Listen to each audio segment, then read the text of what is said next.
Hello, my name is Nicole Dirks, and as a college student, I thought a very appropriate problem for me to attempt to solve would be how to pay for college. And because I'm in a class also full of college students, I thought this might actually be something interesting for people to watch. And hopefully, you guys can learn a little something about it. I know I learned a lot whenever I was doing the research for it. So, all right, here we go. We're getting started.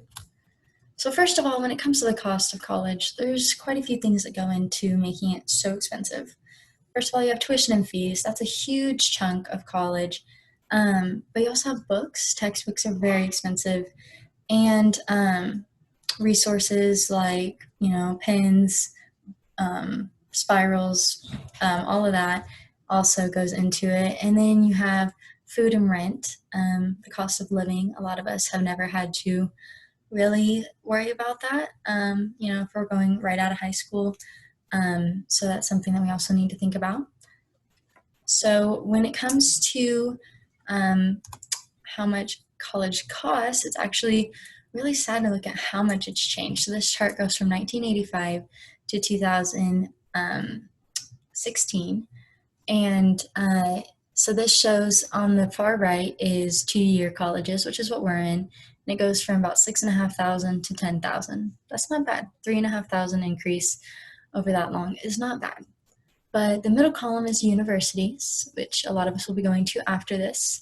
And then the left column is an average of the both of them. So it goes from about 8,000 in 1985 to about 17,000 a year in 2016.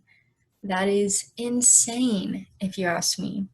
So, an article, according to CNBC, about 69% of students in the class of 2018 graduated with student debt.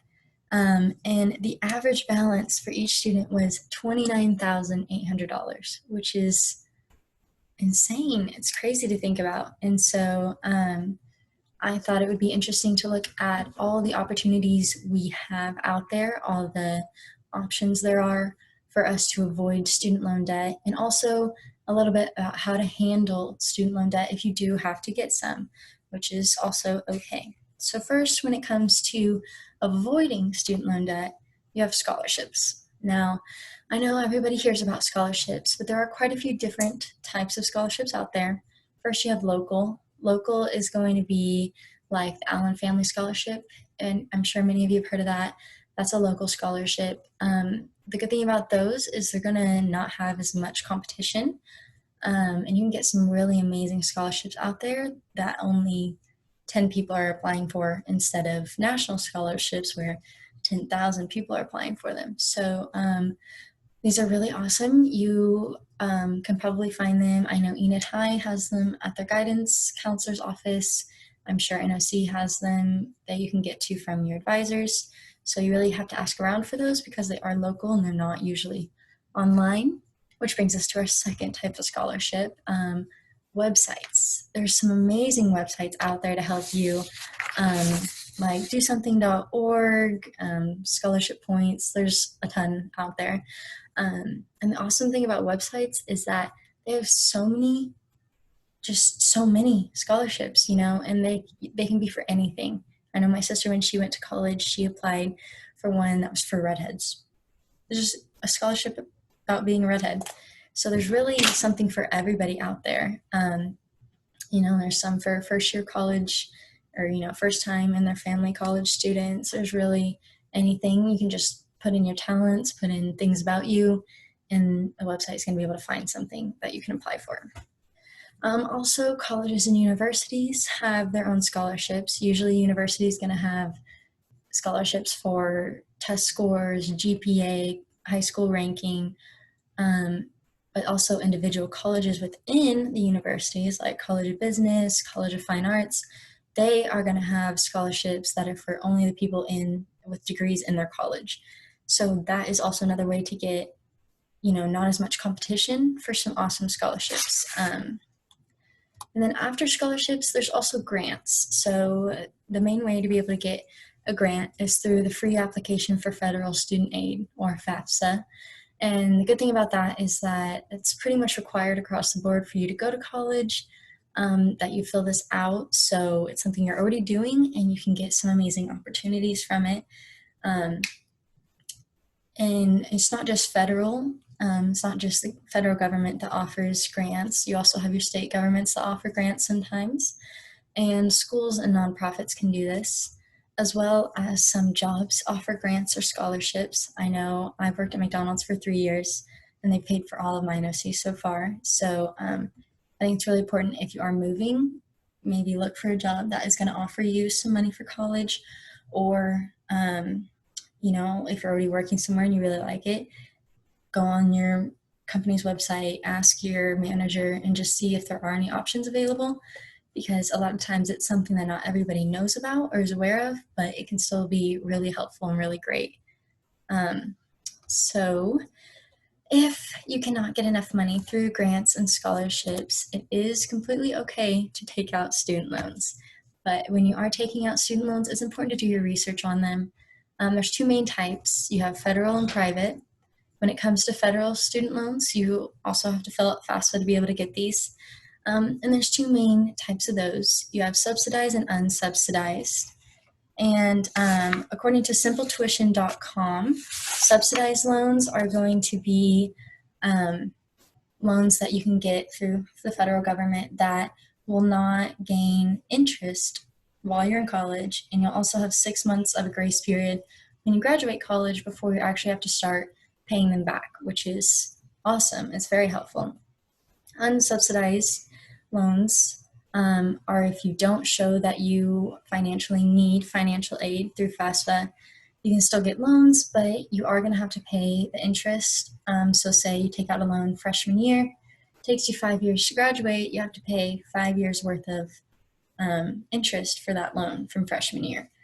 So that's not as fun, but it can still be really great. Federal loans typically are going to have a lower interest rate than your private loans. And according to the same article on simpletuition.com, interest rates for federal loans are set by the federal government, but private loan rates are often dependent on a student's credit score or the borrower's cosigner. And since students often have very short or non-existent credit history, private lenders will generally offer loans with very high interest rates to those students. And they can also choose to not approve you at all. Typically, for a federal loan, you're going to be more likely to get approved. But private loans, they can jack up the interest rate like crazy, or they can just not give you money at all. And so when you get out of college, there's a few options you have as well. If you did take out student loans, and if you did take out a few private loans or loans that weren't necessarily in your best interest at the time and you just didn't know, that's okay. You can refinance after college. There's some pros to refinancing. It often will make you have a lower interest rate. So let's say you got out 3 private loans and 3 federal loans, you put them all together, your interest rate overall is going to go down a lot because private loans typically are going to have a lot higher of an interest rate. It's also helpful because instead of paying those 6 loans, you just pay 1 every month. So it kind of helps you keep organized.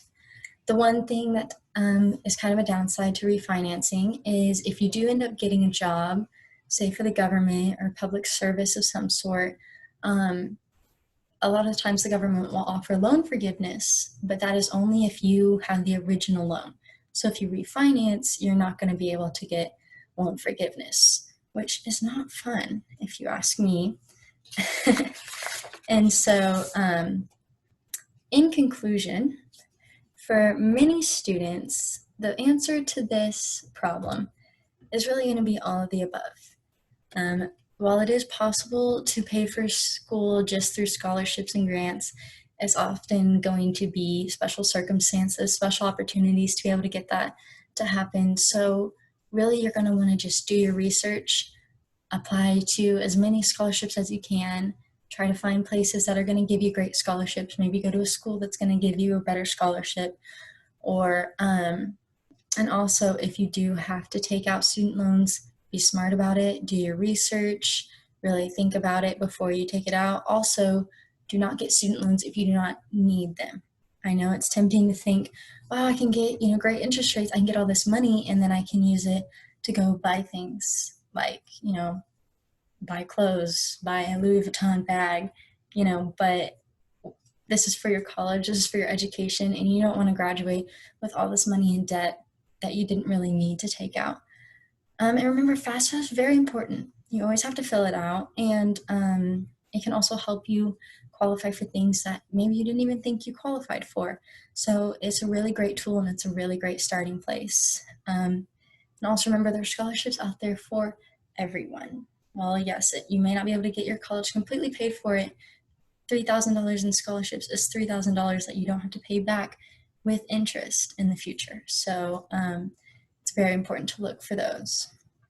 So in conclusion, college is very overpriced, as we saw in the chart. But sadly, we all have to go through it if we want a degree. It is so important that we apply to various scholarships, fill out FAFSA, and pay attention to the types of loans we are getting and how we budget in the future to pay off those loans. So just be smart, do your research, and good luck. Thank you.